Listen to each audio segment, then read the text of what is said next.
বন্ধুরা, আগামীকাল কেকেআর কিন্তু এখানে দিল্লির সাথে ম্যাচ খেলতে চলেছে, আর সেখানে কিন্তু একটা বিরাট বড় ইনিংসের ব্যাপার আছে। সেখানে কিন্তু জিততেই হবে কলকাতাকে, এরকম একটা ব্যাপার নেই। বাট জিতলে পয়েন্ট টেবিলে আর একটু ওপরে চলে যাবে, সেই দিক দিয়ে কিন্তু ব্যাপার আছে। বাট এখানে কলকাতা কিন্তু খুব ভালো ব্যাটিং করছে, কিন্তু 260-250 রান করেও কিন্তু কেকেআর হেরে আছে, কারণ কেকেআরের বোলিং লাইন আপ কিন্তু আটকাতে পারছে না। এত বড় স্কোর করলেও কেকেআরের বোলাররা কিন্তু আটকাতে পারছে না। সেই জন্য এর আগের ম্যাচে যেখানে চেতন সাকরিয়া আগের ম্যাচে কিন্তু 264 রান করে কিন্তু সেটা হেরে গিয়েছিল পাঞ্জাবের বিরুদ্ধে, আর সেটা দেখে কিন্তু অনেক ব্যাপার আছে। আর এখানে দিল্লির বিরুদ্ধে টিম 11 কী হতে চলেছে, কী বিধ্বংসী টিম করতে পারে কলকাতা, সেটার বিষয়ে সম্পূর্ণ ডিটেলস আজকে ভিডিওতে তোমাদের বলে দেবো।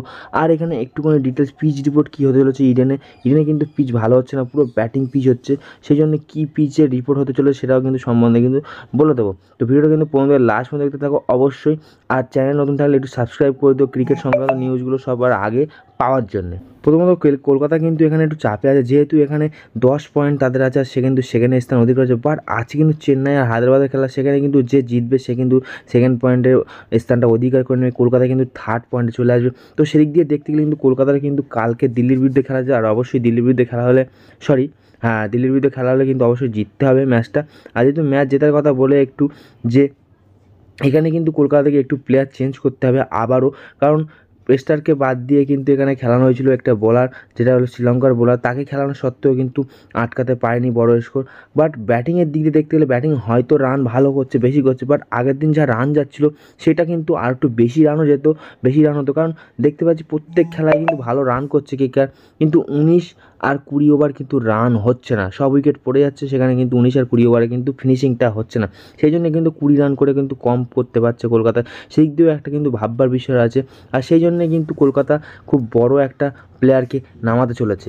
আর একটা কিন্তু এখানে পিচ রিপোর্ট যেটা বলছিল, এর আগের খেলা যাতে পাঞ্জাবের বিরুদ্ধে হয়েছিল কলকাতার, তো সেখানে কিন্তু সুজন মুখোপাধ্যায় পিচ রিপোর্ট বলেছিল যে 210 থেকে 220 রান হবে। বাট সেখানে কিন্তু 250+ রান হয়ে গিয়েছে, আর দুটো টিমই কিন্তু 250+ রান করেছে, সেটা কিন্তু দেখার বিষয় আছে।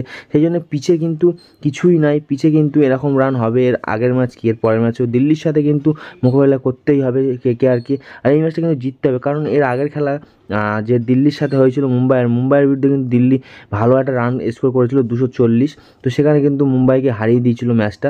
তো সেই দিক দিয়ে দেখতে গেলে দিল্লির প্লেয়ারগুলোও কিন্তু ফর্মে চলে এসছে। সেই দিক দিয়ে দেখতে গেলে কিন্তু কলকাতাকে কিন্তু একটা ভালো টিম করতেই হবে। একটু অগোছালোর জন্য কিন্তু কলকাতা ম্যাচগুলো হেরে যাচ্ছে। আর দিল্লির কিন্তু খুব ভালো ভালো ব্যাটসম্যানও ফর্মে ফিরে আসছে, যেমন জ্যাক ফ্রেশার, স্কুপ, আর এখানে কিন্তু ঋষভ পান্তও কিন্তু ভালো ফর্মে দেখা যাচ্ছে। তো সেদিক দিয়ে দেখতে গেলে কিন্তু দিল্লির বিরুদ্ধে একটু টাফ হয়তো হতে পারে কলকাতার। সমুদ্র টিম 11 কী হতে চলেছে কলকাতার দিল্লির বিরুদ্ধে, তো সেখানে কিন্তু মিচেল স্টার্ককে খেলাবে না, কারণ যেহেতু মিচেল স্টার ফিঙ্গার ইঞ্জুরি আছে। আর এখানে কিন্তু শ্রীলঙ্কার যে বোলারটা আমাদের বল করছিল দুষ্মান চামেরা, সে কিন্তু 3 ওভার 47 রান খেয়েছে। আর সেদিক দিয়ে দেখতে গেলে কিন্তু খুব ভালো বল করেনি দুষ্মান চামেরা। তো সেদিক দিয়ে একটা যদি আমি প্ল্যান বলি, এখানে আমার যেটা মনে হচ্ছে, এই দিক দিয়ে দেখতে গেলে কিন্তু ব্যাটিংয়ে আরও স্ট্রং করা দরকার। কারণ এখানে যেখানে 250 রান চেস হচ্ছে, সেখানে কিন্তু 280 রান করা দরকার আছে। আর 280 রান হয়েই যাবে, যেভাবে খেলছে কলকাতা 280 রান হয়েই যেতে পারে। আর 280 রান করলে হয়তো অবশ্যই হয়ে যাবে। আর যেহেতু দেশীয় বোলাররা এবারে ভালো বল করছে, সেই জন্য দেখতে গেলে কিন্তু এখানে আমাদের যে দেশীয় বোলার আছে কলকাতার, আরও একটা বোলার আছে, সেই জন্য আমি বলবো কলকাতার যে বোলারটা চেতন সাকরিয়া আছে তাকে খেলিয়ে, আর এখানে কিন্তু একটা বিধ্বংসী ব্যাটসম্যান যাকে রাদারফোর্ড, তাকে কিন্তু নামানো যেতে পারে। আর তাহলে কিন্তু একটু ব্যাটিংটাও স্ট্রং হয়ে যাবে, আর বোলিংটাও একটু দেখা যাবে। তো সেদিক দিয়ে তোমাদের কি মনে হয় অবশ্যই একটু কমেন্ট বক্সে জানাতে ভুলো না। আর এখানে টিম 11 আমি যেটা ভাবছিলাম সেটা যদি হয়, তাহলে এখানে দেখতে পাচ্ছ ফিল শট, সুনীল নারিন, অঙ্কুশ রঘুবংশীর জায়গায় কিন্তু এর আগেরবারে ভেঙ্কটেশ আয়ারকে নামিয়েছে। কেন নামিয়েছে আমি বুঝতে পারছি না। অঙ্কুশ রঘুবংশী কিন্তু এখানে স্ট্রাইক রেট বেশি ছিল, বাট এখানে অঙ্কুশ রঘুবংশীকে এই টিমে যদি রাখা যেতে পারে, শ্রেয়স আয়ার, রিঙ্কু সিং, অ্যান্ড্রে রাসেল, তারপর এখানে রাদারফোর্ড, আর 8 নম্বরে রামনদীপ সিং, 9 নম্বর হাসিদ রানা, 10 নম্বর চেতন সাকারিয়া, বরুণ চক্রবর্তী, ভেঙ্কটেশ আয়ার আর বৈভব। তো এই হলো টিম। এইটা যদি গুছিয়ে একটু যদি নামা যেতে পারে দিল্লির বিরুদ্ধে, এই টিমটা কিন্তু একটু এক্সপিরিয়েন্স টিম থাকবে। এটা যদি হতে পারে, তো যদি খেটে যেতে পারে, তাহলে কিন্তু দিল্লি কিন্তু এখানে মুখ থুবড়ে পড়বে, গোহারা হেরে যেতে পারে। আর আমার মতে মনে হচ্ছে দিল্লি সবাই করছে, তো সেই জন্য দিল্লি কিন্তু এখানে এই ম্যাচটা হয়তো কলকাতা মাঠে গোহারা হারতে পারে। যদি কলকাতা এখানে কিন্তু 220 থেকে 30 রান করতে পারে, এই যে তোমরা দেখতে পাচ্ছ টিম 11, এই টিম 11-এ কিন্তু আটকে দেওয়ার ক্ষমতা কিন্তু কলকাতা রাখবে দিল্লিকে।